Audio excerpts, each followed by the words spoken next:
16వ రోజు పారాయణము ప్రథమాధ్యాయము ఈ విధంగా సూతుడు ప్రవచించిన స్కాంద పురాణాంతర్గత కార్తీక మహాత్మ్యాన్ని విని సంతుష్టమానసులైన శౌనకాది కులపతులు హే పురాణ కథా కథనచో సురతుని సూతముని లోకోత్తర పుణ్యదాయకమైన ఈ కార్తీక పురాణము స్కాందమందేగాక పద్మపురాణాంతరవర్తితయై కలదు కదా, దానిని కూడా విశదపరచవే అని ప్రార్థించగా సురచిర దరస్మేర వదనుడైన సూతుడు, మునులారా, వైకుంఠుని లీలా వినోదాలు మహిమలు వినేవారికి వినిపించేవారికి విశేష పుణ్యాన్నిస్తాయేగాని విసుగుని కలిగించవు. భక్తి ప్రవత్తులతో మీరు కోరాలేగాని గురు ప్రసాదిత సత్యనుసారం వక్కాణిస్తాను వినండి. స్కాంద పురాణంలో జనక మహారాజుకు విశిష్టుల వారెలా ఈ మహాత్మ్యాన్ని బోధించారో అదే విధంగా పద్మపురాణంలో సత్యభామకు శ్రీమన్నారాయణుడైన శ్రీకృష్ణ పరమాత్మ ముఖత ఈ కార్తీకమాస విశేషాలన్నీ వివరించబడ్డాయి. పారిజాతాపహరణం. ఒకానొకప్పుడు నారదమహర్షి స్వర్గం నుంచి ఒక పారిజాత సుమాన్ని తెచ్చి కృష్ణునికిచ్చి, ఓ హరి, నీకున్న 16,000 ఏనమండుగురు భార్యలలోనూ నీకత్యంత ప్రియమైన యామెకి ఈ పువ్వునీయవయ్యా అని కోరాడు. ఆ సమయానికి రుక్మిణి అక్కడే ఉంది. నందనందనుడా నందనవన కుసుమాన్ని రుక్మిణికి కానుక చేశాడు. ఆ సంగతి తెలిసిన సత్యభామ అలిగింది.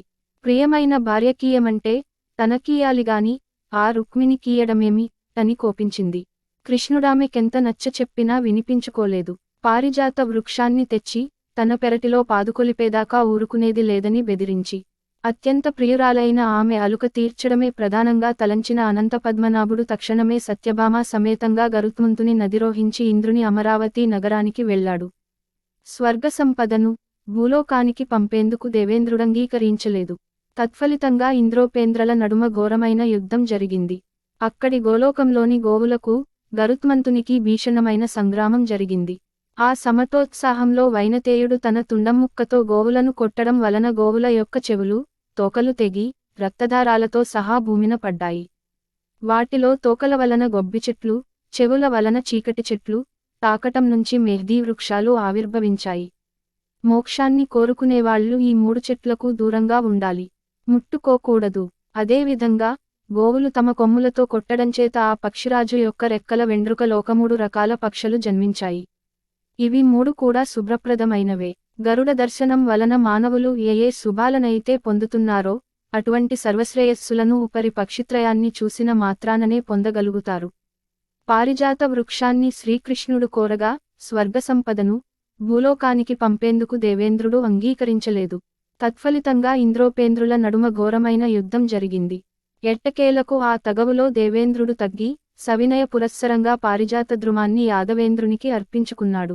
దానవాంతకుడు దానిని తెచ్చి ముద్దుల భార్యామణి అయిన సత్రాజితి నివాసంలో ప్రతిష్ఠించాడు.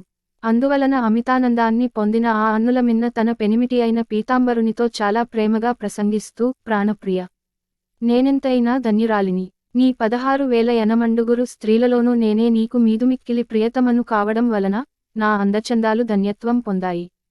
అసలీ జన్మలో నీ అంతటివాడికి భార్యను కావడానికి, నీతో బాటు గరుడా రూఢనై బొందెతో స్వర్గ సందర్శనం చేయడానికి, కథలుగా చెప్పుకోవడమే తప్ప ఎవ్వరూ ఎప్పుడూ కళ్ళారా చూసి ఎరుగని కల్ప పారిజాత వృక్షం నా పెరటి మొక్కగా ఉండటానికి ఏమిటి కారణం? నేను నిన్ను తులాభార రూపంగా నారదుడికి ధారపోసినా, అలిగిన ఆవేశంలో నిన్ను వామ పాదాన తాడించినా, నువ్వు మాత్రం నా మీద నువ్వు గింజంత కూడా కోపం చూపకుండా ఇలా ప్రేమిస్తున్నావంటే ఈ నీ ఆదరాభిమానానురాగాలు పొందడానికి నేను గత జన్మలలో చేసిన పుణ్యం ఏమిటి? అదీగాక జన్మజన్మకి నీ జంటను ఎడబాయకుండా ఉండాలంటే నేనిప్పుడింకా ఏమేం చేయాలి అని అడిగింది. అందుకు ముకుందుడు మందహాసం చేస్తూ, ఓ నారీ లలామా, సత్యభామ, నీవు నన్ను కోరరానిది కోరినా, చెప్పరానిది అడిగినా, ఇయ్యరానిదానిని ఆశించినా కూడా నీ సమస్త వాంఛలను నెరవేర్చి సంతృప్తురాలను చేయడమే నా విధి. అందుకు కారణం నీ పూర్వజన్మమే అంటూ ఇలా చెప్పసాగాడు. సత్యభామ పూర్వజన్మము. కృతయుగాంత కాలంలో మాయా అనే నగరంలో దేవశర్మ అనే వేద పండితుడు ఉండేవాడు. అతనికి లేక లేక కలిగిన ఒకే ఒక ఆడబిడ్డ గుణవతి. అల్లారుముద్దుగా పెంచుకున్న ఆ పిల్లని తన శిష్య పరంపరలోనివాడే అయినా చంద్రు డనేవానికిచ్చి పెండ్లి జరిపించాడు దేవశర్మ. ఒకనాడీ మామ జామాతలిద్దరూ కలిసి సమిదలను దుర్బలను తెచ్చుకునే నిమిత్తంగా అడవికి వెళ్లి అక్కడ ఒక రాక్షసుని చేత హతమార్చబడ్డారు.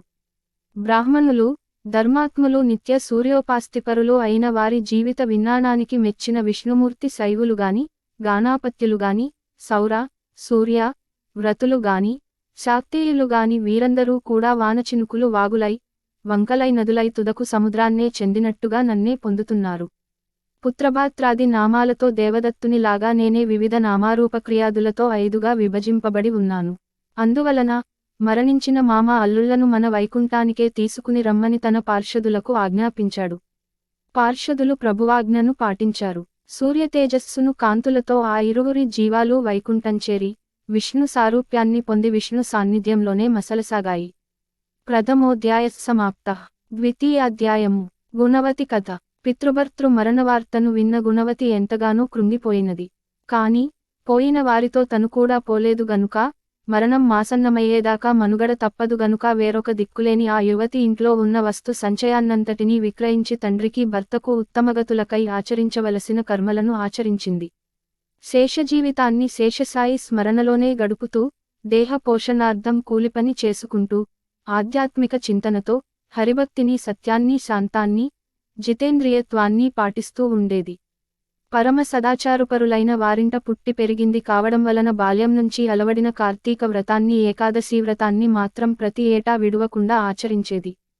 కృష్ణుడు చెబుతున్నాడు, సత్య పుణ్యగణ్యాలు భుక్తి ముక్తిదాయకాలు పుత్రపౌత్ర సంపత్ సౌభాగ్య సందాయకాలు అయిన ఆ 2 వ్రతాలు నాకు అత్యంత ప్రీతిపాత్రమైనవన్న సంగతి నీకు తెలుసు కదా.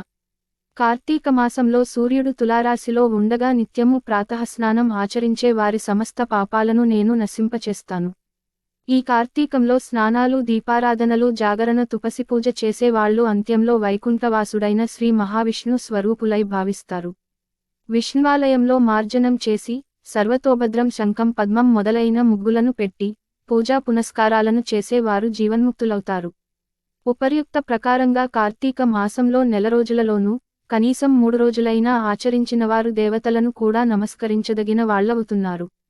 ఇక పుట్టింది లగాయితు జీవితాంతము చేసే వారి పుణ్యవైభవాన్ని చెప్పడం ఎవరి వల్ల కాదు. అదే విధంగా ఆనాటి గుణవతి విష్ణుప్రియంకరాలై ఏకాదశి కార్తీక వ్రతాలను మాత్రం వదలకుండా కడునిష్టతో ఆచరిస్తూ కాలం వెళ్లదీసి కొన్నాళ్ల తరువాత యోభారం వల్ల శుష్కించి జ్వరపడింది. అయినప్పటికీ కూడా కార్తీక స్నానం మానకూడదనే పట్టుదలతో నదికి వెళ్లి ఆచలిలో కూడా నడుములోతు నీళ్లకు చేరి స్నానమాడే ప్రయత్నం చేస్తూ ఉంది. అంతలోనే ఆకాశం నుంచి శంఖ చక్ర గదా పద్మాధ్యాయుధాలు ధరించి విష్ణువాబులైన విష్ణుదూతలు గరుడతాకాయుతమైన విమానంలో వచ్చి గుణవతి నందులో చేర్చి దివ్యస్త్రీల చేత సేవలు చేయిస్తూ తమతో బాటుగా వైకుంఠానికి చేర్చారు. కార్తీక వ్రత పుణ్యఫలంగా పొగలేని అగ్నిశిఖలా ప్రకాశిస్తూ ఆమె హరిసాన్నిధ్యాన్ని పొందింది. అనంతరం శ్రీ మహావిష్ణువునైన నేను దేవతల ప్రార్థన మీద దేవకి గర్భాన ఇలా కృష్ణుడిలా అవతరించాను. నాతో బాటే అనేకమంది వైకుంఠవాసులు కూడా యాదవులుగా జన్మించారు. పూర్వజన్మలలోని చంద్రుడు ఈ జన్మలో అక్రూరుడయ్యాడు. అలనాటి దేవశర్మ సత్రాజిత్తుగా ప్రభవించాడు. బాల్యం నుంచే కార్తీక వ్రతం మీద నా మీద మాత్రమే మనసు లగ్నం చేసిన గుణవతే నువ్వుగా అంటే సత్రాజిత్ కుమార్తెవైన సత్యభామగా ఇలా జన్మించావు. ఈ జన్మ వైభోగానికంతకు కారణం పూర్వజన్మలోని కార్తీక వ్రతాచరణ పుణ్యలేశమే తప్ప ఇతరం కాదు. ఆ జన్మలో నా ముంగిట తులసి మొక్కను పాతిన పుణ్యానికి ఈ జన్మలో కల్పవృక్షం నీ వాకిట వెలసింది. ఆనాడు కార్తీక దీపారాధన చేసిన ఫలితంగా ఈనాడు నీ ఇంటా వంటా కూడా లక్ష్మీకళ స్థిరపడింది. అలనాడు నీ సమస్త వ్రతాచరణ పుణ్యాలను కూడా నారాయణాయేతి సమర్పయామి అంటూ జగత్పతినైన నాకే ధారబోసిన దానికి ప్రతిఫలంగా ఇప్పుడు నా భార్యవయ్యావు. పూర్వజన్మలో జీవితాంతం వరకు కార్తీక వ్రతాన్ని విడువలని భక్తికి ప్రతిగా సృష్టి ఉన్నంత వరకు నీకు నా ఎడబాటు లేని ప్రేమను అనుభవిస్తున్నావు. సాత్రాజితి నువ్వే కాదు, నీ మాదిరిగా ఎవరైతే కార్తీక వ్రతానుష్ఠాననిష్ఠులు నా భక్తగరిష్ఠులు అయి ఉంటారో వారందరూ కూడా నాకు ఇష్టులై సర్వకాల సర్వావస్థలలోనూ కూడా తత్కారణాల రీత్యా నావారుగా నా సాన్నిధ్యంలోనే ఉంటూనే ఉంటారు.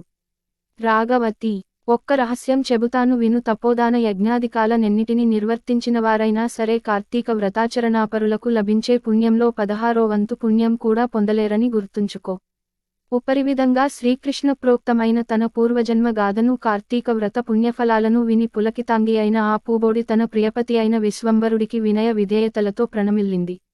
ఏవం శ్రీపద్మ పురాణంతరగత కార్తీక మహాత్మ్యమందు 1-2 అధ్యాయములు. 16వ రోజు.